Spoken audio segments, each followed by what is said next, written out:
agus a fáistí. Welcome to episode 3, surprisingly so, of the Brooklyn Buccal podcast. It's Mr. Bart Simpson, aka Cav, aka Johnny Cigarette. I meant to record this episode yesterday, but I ended up getting a lot busier than I originally thought I would. I thought I'd try my hand at the character design challenge. It's like a thing that runs across social media, and they give a theme each month, and there was nothing particularly stood out this month to me, but I just kind of had a week off, so I thought I'd give that a shot, pursue a couple of personal projects. It's nice, including this, of course. So I was working on that all day, worked in begrudgingly in Flash. Decided to challenge myself to see how clean and crisp I could make it with such a trash program. I know what you're thinking straight off the bat. You're thinking, there's Cav again, drinking the tea from the snake mug. But I'm afraid now, my friends. It's hot chocolate. It was an old sachet of hot chocolate that I stole from IKEA a couple of months ago, almost a year I'd say at this stage.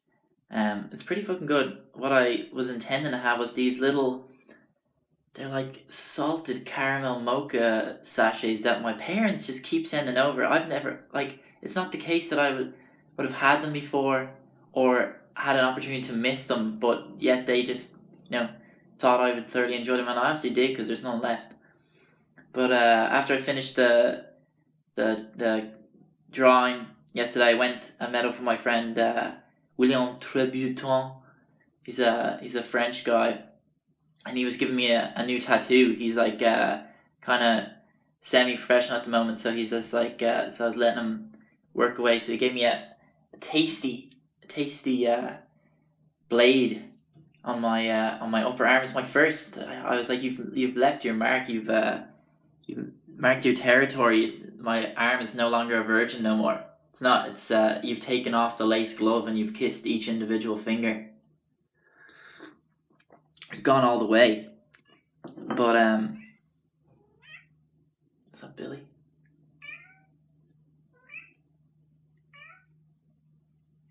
Billy? Yeah. So yeah, and then it's pretty rough. I gotta say, it was because every other tattoos that I have, it's always been on the legs, and I feel like it's like a thicker surface. It's drawn onto a piece of the back of a cereal box when you'd be doing an art attack back in the day.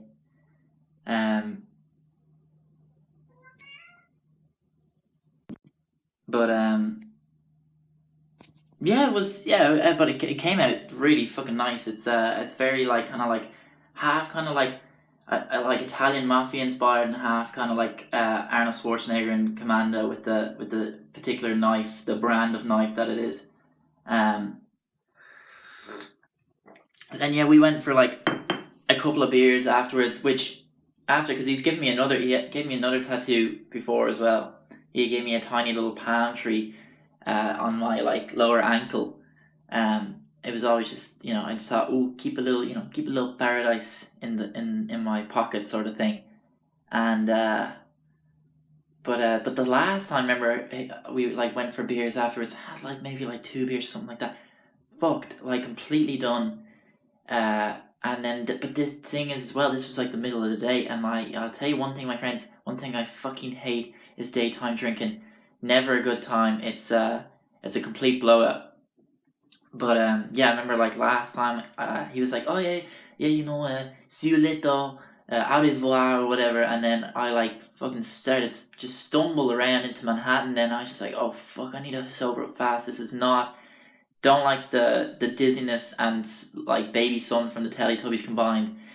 And so I think I wolfed down $2 slices or whatever first to get some something into my stomach at least, and then got a black coffee, and then decided to just go into the Strand bookstore, which is one of my favorites over here, and basically just peruse books until I was learned enough knowledge that would push the toxins out of my head, and I would be back on my feet again, and it worked.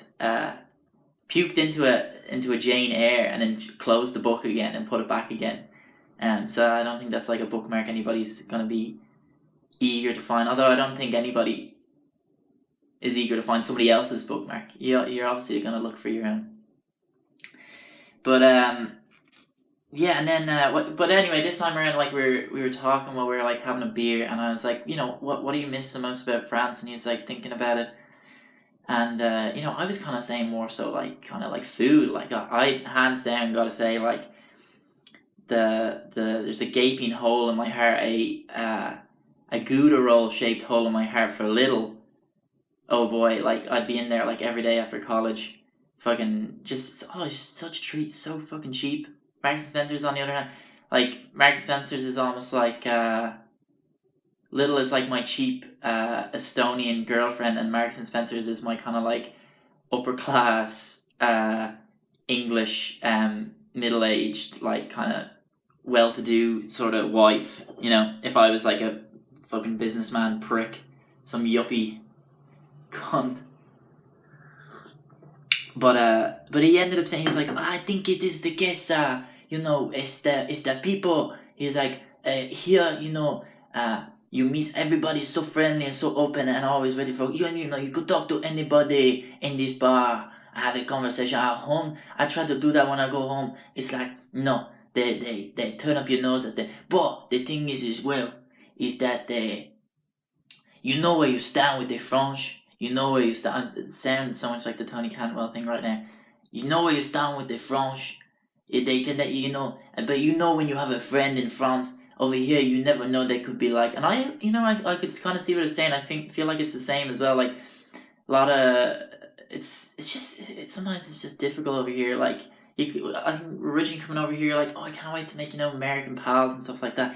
And at the end of the day, you end up just fucking hanging out with Irish people because they're like it's just so sound, and everybody like it's the same humor and everybody just gets on so well. You like try a kind of like sarcastic or situational joke with a Yank, not happening. You just go straight over the head. But and then yeah, I think proceeded then to get the like subway home. Left the bar at like 12 or 1 or something like that. Had a couple of Guinness, not too shabby, nice creamy pint, gotta say. But I got onto the train and oh, like full on smells of horse piss, and it's like I kind of look around or whatever. It's obviously there's a homeless dude there, kind of like muttering to himself. But I'm not the kind of guy I'm like fuck this guy. I've seen people get aggressive with these kind of guys or girls on the fucking subway. But I just if anything, I just like out of respect just sat down opposite him, just didn't say, kind of just like try to hold my breath as much as possible. And I just kind of thought it's just like that's the case here. It's like this guy is like obviously not well. He's very much like he's not in a right like mental health right now or physical health. Like one of his feet looked like a fucking like a toadstool, like a fucking tree trunk. I was like, it's just so fucking. What's in here? It was like another thing myself and Will were talking about yesterday. Like first thing that the doctor asked for over here is a fucking credit card. But anyway, fuck it, I'm in tip top shape. So thankfully I at least don't have to worry as much about that. Yeah, this one I'm gonna talk about. This episode I'm gonna tell a couple of stories, methinks, from my time working in a Jungle Cafe, my friends. Jungle Cafe is a vegan restaurant in Greenpoint. Um, from whispers and murmurs on the street, I put my ear to the ground. I peep through the manhole. I hear things. I've been told that it was actually run by a cult. There is actually a cult in Greenpoint called the Golden Drum. So this fucking place is run by a cult. Very much kind of like very hippie-esque, spiritual-esque. Like one of the head chefs didn't believe in like Eastern medicine and just would apparently like broke his leg one time, and he would just like massage it each morning instead of like going to a fucking doctor, and he's like, no, it's like good as new, and it's like, ooh, I think that's a dodgy limb you've got on you there, friend. But yeah, I think the food in there it was pretty good. I mean, like I'm not vegan or vegetarian. I probably told them I was at the time, but for the most part, I feel like I am. I rarely eat meat these days, just because If anything, it's just like more expensive over here. Plus, you got to do your part as well at the same time. But there's such a fine list. It's like a fucking. It's like, where do you fucking begin? In terms of the amount of characters, like the fucking Simpsons or something. think I think it's good to start probably with this duo. This is a 2-man act that originally met in was it 2016? 2016, 2015. These guys, Peter and Frank. So I was not a fucking chef or anything. Like, I was a waiter, and I was doing my rounds, and I wasn't even serving these two guys. And I just goes, hey, guys, top off your water there or whatever, and they're like, thank you, real Long Island boyos. And they kind of start. They obviously noticed from when I'm talking to like another couple that they noticed the Irish accent, and they're like, "Oh, you're from Ireland? Oh my god, oh my god!" And then they're like, and I'm like, "Yeah," and they're like, "How long are you here for?" And they're like, "Listen, Keith, are you an artist by any chance?" And I was like, holy shit, these guys like are mind readers or something. And I was like, yes, I am. And they're like, have you worked, what do you work with? Have you worked with paint? And I was like, yeah, I work, not so much like acrylics, but I like kind of like what. And he's like, Keith, I'll stop you there. We're looking to renovate our townhouse. It's only a couple of blocks away. Do you think that's something that you would be interested in, Keith? And I mean, like, I was making like enough to live by in jungle, but I was like, wouldn't mind an extra couple of bucks or whatever. Um, so I was like, yeah, sure. And they gave me their card, and then it was like they were like used automobile people or whatever. And I called them up the next day and went home, and I told Stefan about it. And I was like, hey, like, you want to get in on this? And he was like, yeah, definitely.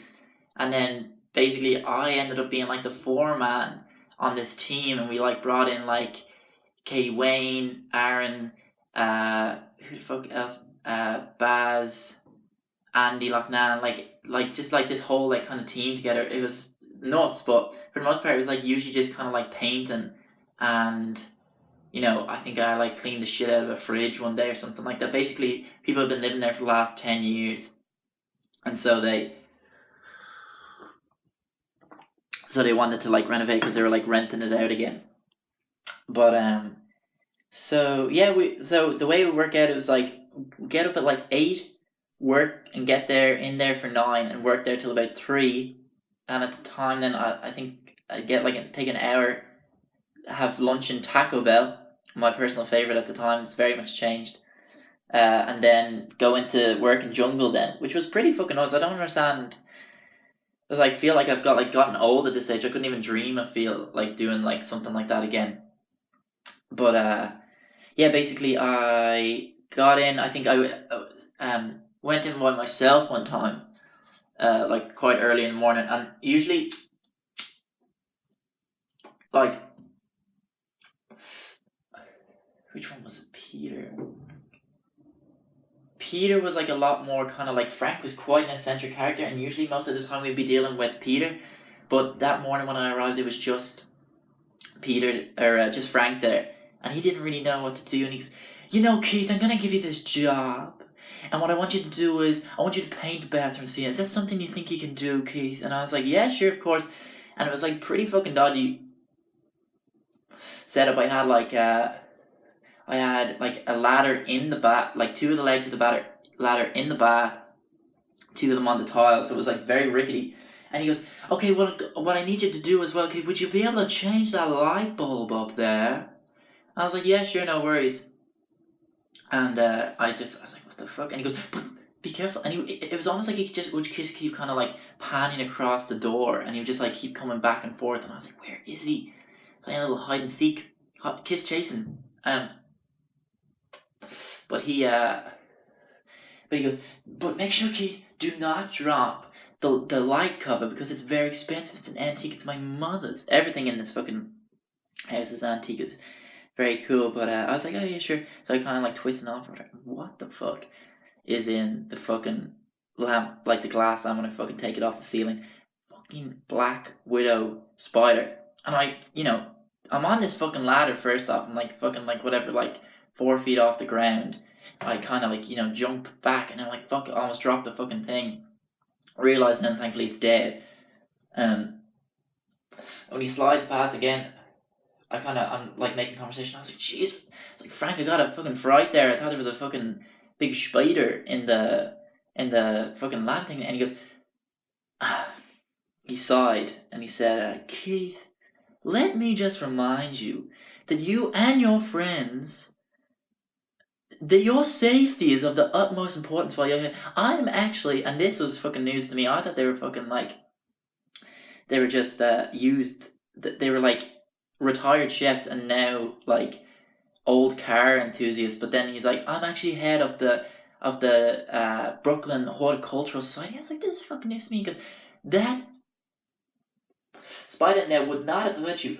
What you gotta watch out for is the brown. I don't know what the fuck it was called. Brown sneaky spider, something like that. It's a little pet name. Uh, and they're the ones that fucking get you. They're the ones. They'll be in the woods, and they you're walking around something like that. One of them jumps onto your leg, it bite you, you'll be dead within an hour. An hour, Keith. It's like, fucking hell, man. Thanks for fucking spooking me. So anyway, yeah, we can. Oh, I kind of like. It took like maybe like a month or something like that. Maybe it was like closer to 2 weeks. It's hard to say. But yeah, we got it fucking done, and they invited us over for like a big succulent Chinese meal. And it was fucking really nice. And then out of nowhere, then fucking Frank whips out this vape, and I was like, "What the fuck?" It looked like a fucking fancy like Louis Vuitton juice box, and he starts passing it around, and he goes, "Now, guys, just breathe it in. It's all natural. It's nothing to worry about." And I was like, "Jesus, I did not take these guys for the kind of the boys that be doing this sort of thing." But got like very much, and also this like homemade wine as well. And I remember just Stefan coming in at one stage after getting like another plate of this noodle dish that was lovely, and the two of us very much like tiny eyed at this stage. And Stefan's like, "Cam," he's like, is there peanuts in this?" And I like took a little bite of it, and I was like, "Oh," I was like, "Definitely." And Stefan was like, supposed to be very allergic to peanuts, but alright, it was the cards were in his favor that night, my friends. The nut allergy cards. But yeah, they actually came into the restaurant again, and I met up with them. We all went out. We went over to theirs for dinner, and the exact same thing happened. I wouldn't be surprised if they just ordered the exact same thing off the menu, exact same vape as well.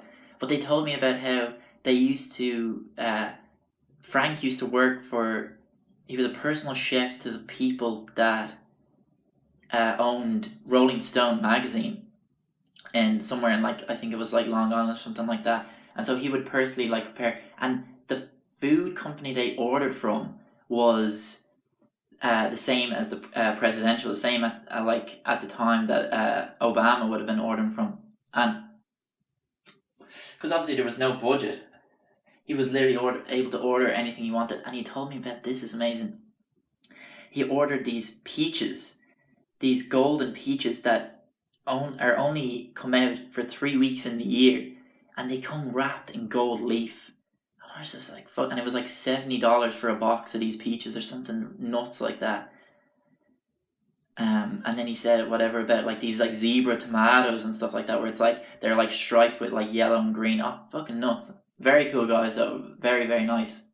And obviously thanked them again for welcoming them into our home, giving us all a nice little job opportunity. But it's very cool. Another two elderly men that I was quite fond of in there. What the heck was that? It was one of the guys' names. Was it like Bird or something like that? But basically, it's this old guy. He lived in Greenpoint. He lived in the YMCA. Come in every day and always get the corn chowder soup, which I thoroughly enjoyed as well. But I knew like I got to know him then at one stage, and I'd always know he liked a cup of soup, but it had to be served in a bowl though. And he would just sit there and he would take these like conference calls all day in the restaurant. And then this other guy came in one day while it was Bruce. Bruce was the name of that guy, not Bert. Bruce. And then this other guy came in one day, and holy cow, these two guys were the absolute fucking spits of each other. So this other guy, this old man comes in one day and he's chatting away to me, notices the Irish accent. And he's like, oh, you're from Ireland? Yeah, you're from Ireland. And I was like, yeah. And he goes, and he's chatting away. He's a really fucking cool guy. And he goes, I remember back in the 20s in Brooklyn, and the Irish Americans and the Italians, we would all fight on the street. I always loved the Irish, but I hated the Irish Americans. And I was like, oh, really? And he goes, yeah, back in the day, they used to call the Irish Americans narrowbacks, because they didn't have a fucking spine. And I was like, oh my god, amazing. I was like, this guy is the closest thing I'll probably ever get to having an Italian-American grandfather. I was like, this is so fucking cool. And he was like to me, he was like, Keith, you fucking running this joint or what? He goes, I fucking like this establishment. And I was like, no, I'm just like a lowly server, my friend. And but then, the other guy, Bruce, he's in the toilet one stage, and I was like, Francesco, you you come in here to like meet your brother or something? Just a common guess. And he was like, oh no, my brother. And I was like, oh no. And Bruce comes in out of the toilet one stage. Francesco comes up to me, he goes, Is that the fucking guy you were talking about? That old fucking geezer there? And I was like, yeah. And he goes, I'm fucking younger than that prick. He's like, that guy's waiting to be put in a fucking grave. Jesus Christ. I was like, oh my god. Ripping into poor fucking Bruce. I kind of like lost interest in Bruce after a while, because he would constantly just say to me, he goes, what the fuck was her name? Jesus Christ. I'm drawing a fucking blank here. Amira. He's like, Amira's my favorite server. And I was like, alright, I honestly don't fucking care, like big fucking whoop. I'm not fucking playing these little games with you in the fucking YMCA. But I remember one night I was in there as well. It was like maybe a Thursday or something like that. And there seemed like it was one of the few nights that we'd like open up the it was like kind of like glass doors or whatever, and it was a hot summer night, so like all the doors were open and everything like that. And then all of a sudden we heard like police sirens and stuff like that, and something seemed to be like kicking off, and the restaurant was completely full. And actually that night as well, the lead singer from I don't know if anybody remembers from NME TV back in the day, We Are Scientists, Keith McMurray was in there that night. Really nice guy, because a lot of musicians would come in, because it's a Warsaw, really nice venues around there. And what's the name of the other one? Berry Ballroom. Anyway, yeah. So you get like the Porches when it was in there as well, when they nice cool guy too, like that music. And then all of a sudden, anyway, back to leave off the fucking name dropping. Someone fucking runs, sketch boys, straight runs past the restaurant and fucks something into the restaurant, and all the fucking customers obviously started freaking out, because and it's just a thing over here. I feel like ever since 9/11, everybody's always on kind of like, whenever something like that happens, everybody's on like fucking, it's a hot fucking fuse. And I step up to the fucking plate and I go over, and people are like whispering, they're like, it's a bomb, it's a fucking bomb. And I'm like, oh fuck. I'm like, oh no, you know what, I'm gonna roll up my sleeves. And I go over and I'm like, oh what? And then someone's like, oh, I think a bit of it is over there and some of it's there. And it was a fucking it wasn't a fucking bomb, it was a phone charger. It was some shitty like Samsung phone charger that for whatever reason the guy had like thrown in through the window. I was like, what the fuck? And I was like, it's okay, everybody. It's fine. Like, no need. And then everybody was like, oh my god, thank you so much. And I was like, yeah, what are you gonna do? Felt very heroic that night. But who was one of the other guys that we'd have in there as well? Oh my god, this guy, just from the get go, I don't remember his name. He probably had some fucking like hippie name, or like decided to start calling himself fucking Moon or something like this. This guy comes in one day and he's like, hey, do you mind if I just try some of this carrot salad that you have here? And I was like, yeah, sure, I'll get you a little like whatever the fuck creme brulees are fucking cooked in Jesus, I'm fucking drawing so many fucking blanks here today. Supposed to be able to draw like he fucking and I'll give him a fucking sample or something like that. He goes, incredible, my friend, absolutely incredible. He's like, what's your name? How are you? And so this guy keeps coming in or whatever. And he goes, let me tell you, Keith. Let me tell you, your beet salad actually saved my life. And that is you can quote me on that. And I was like, oh, cool. And he's saying about how basically for the last like whatever it was like 17 years, all he's eaten was raw food, and because of that, he was like saying that he couldn't even like climb a set of stairs, and he couldn't even ride a bicycle because. And he went to the doctor, and the doctor said, "Yeah, your hemoglobin levels are a third of what they should usually be." And I was like, Jesus, this guy's not gonna fucking give blood, get a fucking bourbon cream anytime soon. Mm. And so I'm like, oh wow. And so he comes in there, and then, but this guy, for somebody, that like you're like, fuck, this guy must be fucking Robbie, and he's constantly fasting all the time as well, like doesn't fucking eat for like whatever, like 2 weeks at a time. All this fucking nut stuff. I don't know what the grounds for that are, but he he comes in again sometime then with his new wife. And he's saying that, he goes, oh, just, popping in real quick, just popping in, getting a little bit of some of the watermelon, and we're going to go back up onto onto our roof, and we're going to sun gaze for the rest of the evening. And I was like, oh, so what's sun gazing? And he's like, well, I'll tell you, Keith, I'll tell you, my friend. He says, sun gazing is basically when you stare into the sun for hours on end, and then you hallucinate, and you see these visions. And I was like, what the absolute fuck? I was like, they're not fucking visions, chap. You are full on burning your fucking retinas off, and you're basically like watching scabs on the inside of your eye. I was like, are you fucking kidding me? Like, fucking. He goes, I remember I was like coming back from Burning Man, of course. And he goes, I remember I pulled in on the highway, and I got out of the car, and I just sat on the bonnet, and I looked into the sun for many hours, and an angel came to me, and the angel said, moon, or fucking stars, or whatever, Milky Way, everything is going to be okay. And I knew at that moment I was safe. I just felt so very, very safe that time. And I was like, whoa, whatever fucking gets you off, man. I just fucking like enjoy like a nice beer or something like that. But I'll look into the moon. There's nothing. The moon won't drive you mad. The sun's the one that'll fucking drive you mad. I should fucking know. I got very much told a lesson, because I'm not the kind of guy that wears a lot of sunscreen. I'm not fucking lashing on the fucking Fromish for a Yoplait. But I remember like last summer we went out to Rockaway, myself and Ash, and Ewan and his girlfriend Leanne and Zoe, and I think it was because it was windy that day that it didn't feel so hot, but the sun was very, very much there. And I feel like if that lad was fucking looking into the sun that day, he wouldn't have fucking had any fucking peepers left. He'd be fucking like two black holes in the middle of his face, which makes sense as well, because if his name's fucking Milky Way or whatever.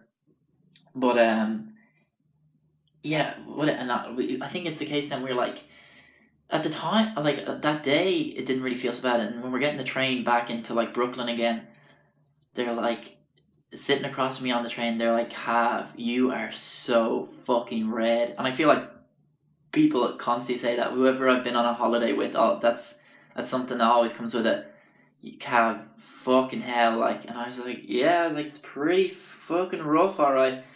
Worse for them, they were going into a fucking gig that night. We were absolutely wrecked. I remember we got back to the apartment, and I was like, then it really fucking hit me, and I couldn't fucking lie on the bed and stuff like that, and it was just so fucking sore. And I was like, I know what I'll do. I'll take a fucking cold shower, and that'll sort me out just fine. I went in, had the shower, came back onto the bed. Oh, pure agony.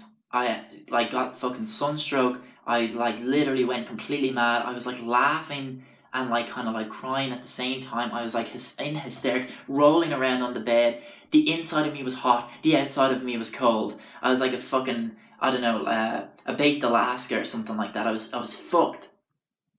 Terrible. I very much learned my lesson there, so definitely gonna be putting on at least factor 10, 20, with maybe a hint of baby oil or something like that as well. Um, but speaking of restaurants, actually, I will tell a story that I very much enjoyed that I heard over here. Because I wasn't like not working in a restaurant this time around, but I don't know. See, this is the thing as well. I don't know. Don't recall where I heard this story from or who it was, but I thanked them. Uh, but basically, it was about.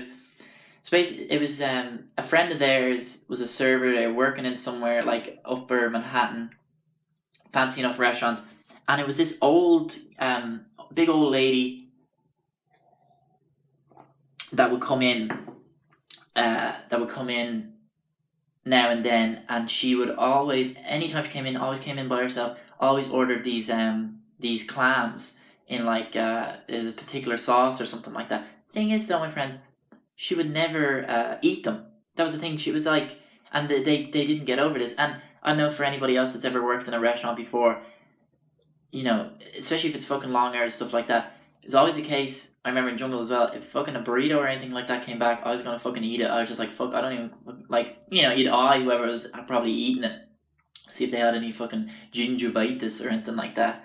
But, so whenever these fucking clams would come back in untouched, the whoever was fucking working that night would let loose on them because they were lovely. I mean, who's not gonna fucking say no to a clam? And even out of a out of a man's pocket on the beach. But so this kept happening. They come in and they'd be like, oh god, they'd be looking forward to the clams at this stage because if they saw her. And finally got to the stage, and when one of the girls approached her and she goes, and the old lady was like, oh, I think I'll go for the clam again. And they kind of speculated that maybe it was the case that like she was a recent widow and her husband always used to order the clams, and it was like maybe like a connection between the two. But she was like, you always order these clams, man, but can I ask you, you never seem to eat them. And she's like, oh yeah, she's like, I like the clam, but I'm allergic to seafood. So what I do, I love the flavor, so I just pop them into my mouth and I have a suck, and then I spit them back out again. I can only imagine, like, literally, like, oh, like, imagine that, like, some old lady's been gumming these fucking clams and you're popping them back into your mouth again. Like a fucking, like you're a couple of big baby birds and she's a fucking big fucking sheagull or something like that. Stephanie Seagal. Um, but I think that's that. Yeah, more or less. I feel like hit the mark for this episode. That was pretty good. I gotta say, I was happy enough. I got like when I did the first one there, like the other day, like a while ago. I was fucking shitting it. I think it's like it's very much, I feel like, comparable to that first page in a sketchbook when you're just like, ooh, and you're going very lightly, and then you're always gonna make a fucking mistake. I always used to not start on the first page and go like maybe two or three into it, and then it'd be like come back to the first page once I like was happy. But I feel like because I'm constantly drawn over here in whatever I can fucking find. So at this stage now, I don't really, and it's not a case as well. I don't show my sketchbook as much, so it's always just constantly just whatever kind of ideas, and if I'm like trying to like learn any kind of like new techniques and stuff like that. One thing I'm quite fond of now at the moment is the Muji stuff. I love those fucking Muji 0.38 pens. Regrettably bought a 0.5 whatever 6 pack of them. But you gotta make do as well, I suppose, at the end of the day. Mm. This hot chocolate's not so bad, I gotta say. Um, but yeah, I gotta call it. I'm gonna fucking head to Trader Joe's, get some fucking groceries, as they say. No need for a list at this stage, my friends. I know as soon as I go in there what I'm getting. I'm getting the most likely this pasta, of course. I think that goes without saying. Bread, depending on, I don't know what kind of grain, maybe. Uh, what else? I like the soy chorizo as well. That's pretty fucking good. And then they're like kind of like off-brand Oreos as well. Oh yeah, they're like the nicest custard cream that you could possibly have. But yeah, I'm gonna call it there. But I have a little treat for you, my friends, this week. A good friend of mine, Robbie Stickland of SpongeBob's Eyelashes, is gonna be playing us out with one of his songs from his recent EP that he released last year. Big fan, big fan. He's a very very cool guy. I would have met him. He was like in our year in college. Cool guy. I'm very much looking forward to seeing what he has in the future and looking forward to seeing him. But yeah, and seeing you guys as well. Um, all right, God bless you. Have a good one.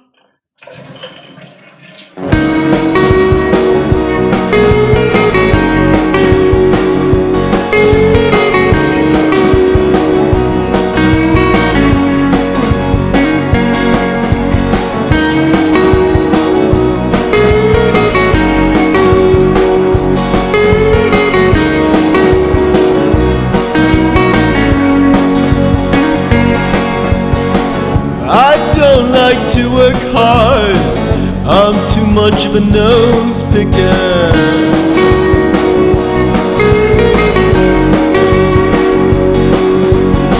And I show too many scars, I wish my mustache grew thicker.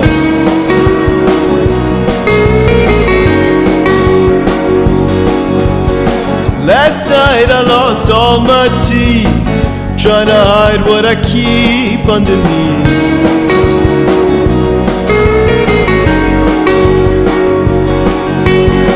I fear my friends think I'm no fun, I didn't have sex till I was 21.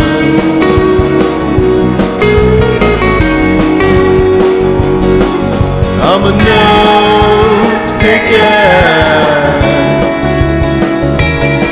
and I pick my nose all day.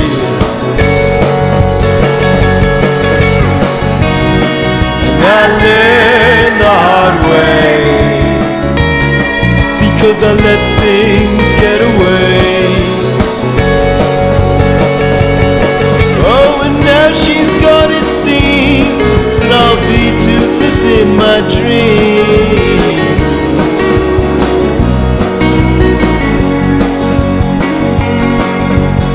I live with a hole in my chest, haunted by all the ghosts I put to rest.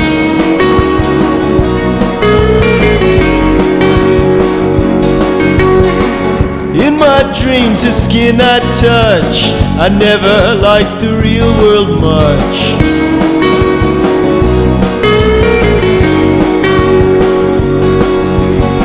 Maybe I've gone mad again, but I'm just glad to be sad again.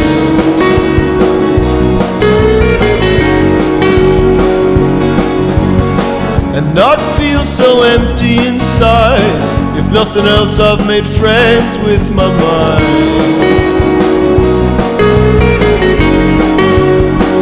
But I'm still a nose picker, and I pick my nose till it bleeds.